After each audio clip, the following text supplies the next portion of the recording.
রাজনীতির মাঠে এই এক নতুন হিসাব যে আওয়ামী লীগকে ক্ষমতাচ্যুত করা হয়েছে সেই দলটি দিন দিন আরও জনপ্রিয় হয়ে উঠছে। সম্প্রতি টকশোতে হাজির হয়ে এমনই এক বিস্ফোরক মন্তব্য করেছেন সিনিয়র সাংবাদিক মাসুদ কামাল, যা নিয়ে রাজনৈতিক অঙ্গনে শুরু হয়েছে আলোচনা সমালোচনার ঝড়। তার মতে গত আগস্ট সেপ্টেম্বরে নির্বাচন হলে আওয়ামী লীগের ভরাডুবি ছিল নিশ্চিত, হয়তো 10টি আসনও জুটত না, কিন্তু এখন পরিস্থিতি ভিন্ন।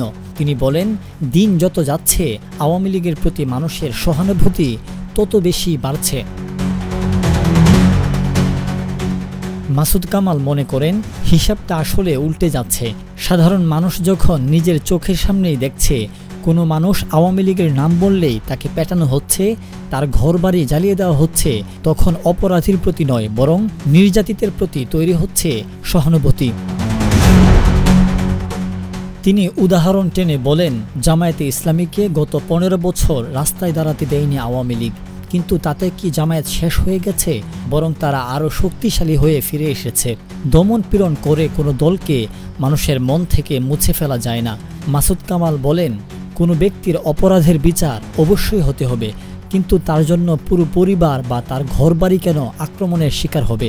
এসব ঘটনা সাধারণ মানুষের মনে নেতিবাচক প্রভাব ফেলছে বলেও মন্তব্য করেন তিনি।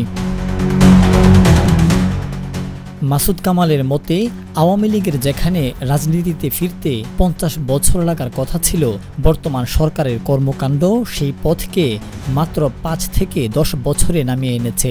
প্রকারান্তরে তারাই যেন আওয়ামী লীগের পুনর্বাসনের পথ তৈরি করে দিচ্ছে।